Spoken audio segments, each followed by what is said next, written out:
Kia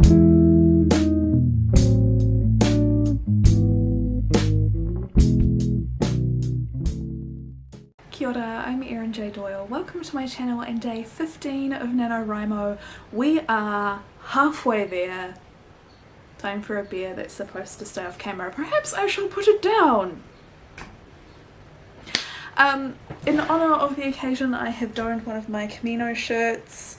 I think I got this one, actually you can't quite see it. I got it in Santiago in 2016. I also have a patch on my backpack that says the same thing but in English. So this is my halfway there hooray moment, and now I'm regretting putting it on because it's a really hot afternoon. So I'm probably going to take it off shortly. I have not actually started writing today. I had an unscheduled nap in the middle of the day, so this means that my work day has to continue on a little bit further than my usual knock-off time. So still doing work stuff to compensate for the nap. Yep, I think that's my update.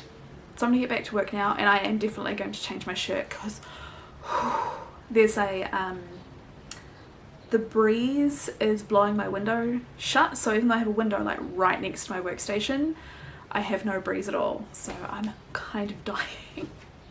Anyway, I will let you know if I actually write anything further today. If not, see you tomorrow. I'm just finishing work, so I'm going to have a read over the stuff that I did last night after I finished filming. I actually ended up staying up really late working because I suddenly had words. I do though suspect that these words are going to have to be rejigged because they may not be good words, but I had many of them, so that's something. I'm currently working on the opening couple of chapters for the setup for what happens in the story and getting all of that like groundwork stuff done, and I'm weirdly really enjoying it, and I think it's because I'm getting to, I'm sure I've mentioned this before, like actually have a couple of characters in the room interacting and doing stuff instead of just being kind of background characters that my character thinks about or talks to on the phone but never actually directly encounters through the journey. And I'm really enjoying just the relationship and the mannerisms of these characters and figuring out their backstory and how they're going to react to a certain piece of news, and yeah, like I'm digging it. What I'm struggling with is the description, but again, I'm sure I've mentioned what I want to do. Actually, now I've paused to think of it, I am aware that all the description in the book so far is kind of setting oriented description. There isn't a whole lot of description of the characters themselves, so I may mention someone's sort of approximate age group or ethnicity or maybe hair colour, but most of them, nothing. It's just the middle-aged man, the Italian woman, that's all you need to know. That's not really enough. So I already know that that's something I've got to work on. So I have to add that stuff in for these characters as well, but weirdly I'm actually struggling to describe their home this time around. Everything's a struggle, nothing is easy, oh god. Which is why most people only ever talk about writing books. What I'm trying to do is, through setting, communicate the main, one of the characters' religious inclination, and I thought I could do this through basically describing all the religious iconography that they keep in their home. Although I've just remembered that, like, as I was struggling to sleep in the heat last night, I had an idea on how I could communicate it via actions and conversation. So cool. better to do it that way, but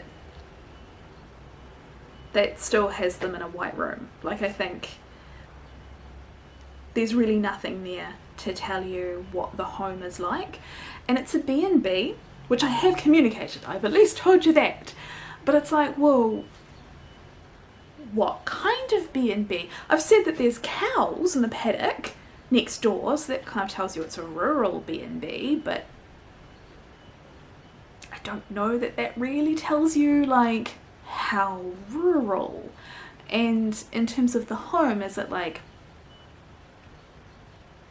well, old, new, 1 story, 2 story, small, big, we don't know. I've told you nothing. You know that there's a kitchen, is basically all I've told you. But anyway, I have also introduced an inconvenience to myself in that I have changed the name that the main character calls her mother by. So I'm going to have to manually go through the whole book and change it, because there are multiple mentions of mothers throughout the book, because some of the pilgrims, if you heard that loud click, it was my knee, some of the pilgrims that the character meets in Spain are walking with their mums. It's actually, not mean it's not a huge thing, but it's far from rare. I met multiple people who were walking with their mother. I don't think I met anyone walking with a father. I did meet someone walking with their grandfather, but yeah, mums apparently that's who you go on the Camino with. But anyway, because of that, it means that I can't just do like a a document search and replace. I actually have to go and check each occurrence of the word mum and see if it's my main character referring to her mum or if it's another character. And I've also just realised that I've probably used the British spelling, M-U-M, even where it's an American talking. So I'm going to have to add that to my list of stuff to fix. But aside from the annoyance of it, I'm actually quite pleased with it.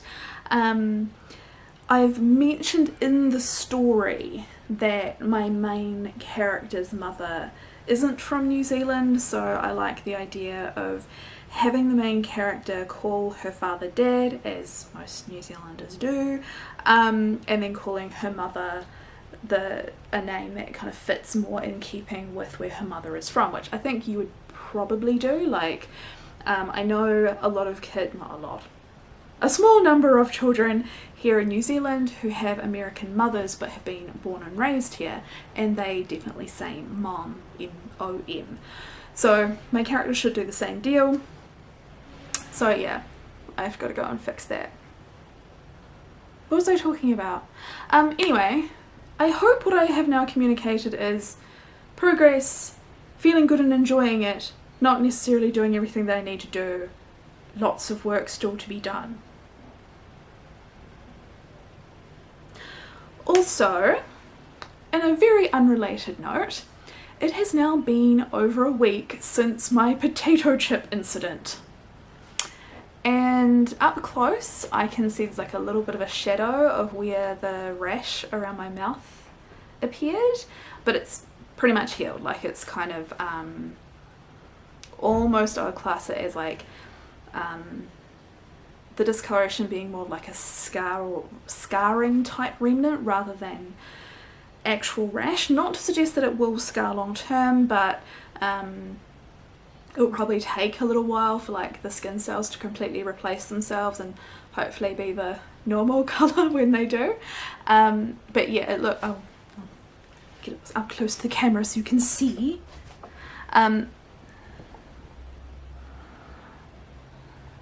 So you can see a little bit there. This actually looks much worse in the viewfinder than it does in the mirror, so like, it's barely visible. This does make me think it's completely, like, it's visible but mostly faded. I can't feel it. If I put anything on it, there's no stinging, so obviously the skin's not broken anymore. I'm like, is it time to eat some potatoes and see if I get a horrifying rash on my face? It might be. For the people who haven't seen my last video, this might be confusing. Watch it here.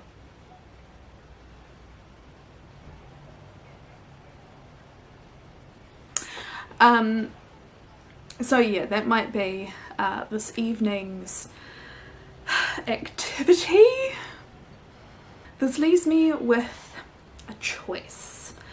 Do I decide to make patatas bravas with the couple of potatoes that I have in the fridge, assuming they haven't gone all IE, I haven't checked, or do I venture out into the wide world and buy fish and chips? Keeping in mind, this may be the last time I ever eat them in my life. Perhaps I need to go like whole hog, deep fried deliciousness rather than, oh yeah, it'll do homemade. I haven't made a decision on that, but I will let you know the outcome. So we're going to think very not horrifying facial rash thoughts.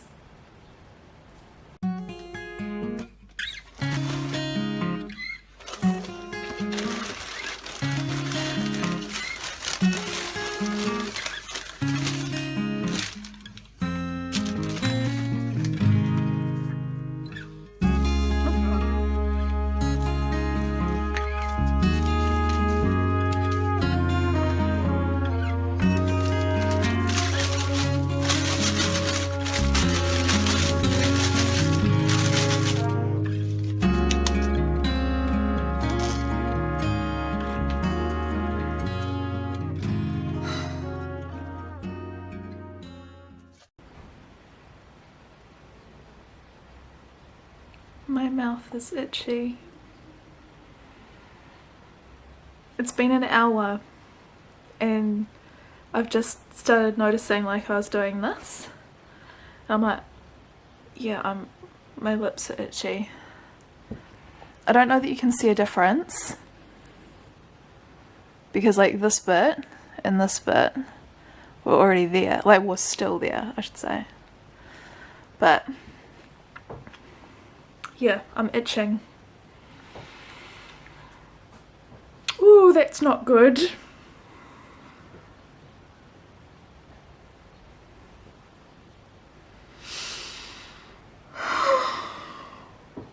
This will be take 5 due to my inability to pronounce English. It is now 8 PM. I have attempted in previous takes to give an update as to the rash situation, and every time I just go, and I'm just going to like trip over my own tongue. Perhaps that's a symptom, but currently we seem okay, is the basic situation. It's somewhat inconclusive, but it does at least suggest that either potato is totally fine or a little bit every now and then's okay. But aside from the somewhat unnecessary health update, I've been writing, still on the first couple of chapters, but I'm making like steady progress. I do think it's going to be at least another day or 2 to get to the end of this chapter, but the quality is pretty high. And I'm, like I said, I'm enjoying the process.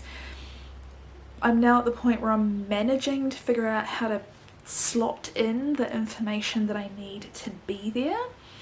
So yeah, feeling really good about it, even though I don't feel like I've made like substantial like milestone level progress. But what I'm doing is, yeah, like it feels solid, I guess. I don't think I'm going to go through all of this and then go, oh, that was a waste of time, and delete the whole thing, which is definitely something I've done previously, but I'm feeling good about it. That being said, I feel like it's time to wrap the vlog up so I can start editing it. If you enjoyed this video, don't forget to give it a like. If you're new around here, maybe consider hitting subscribe and ringing that bell so you can stay up to date. And I may or may not see you tomorrow. We're just gonna play it by ear because work.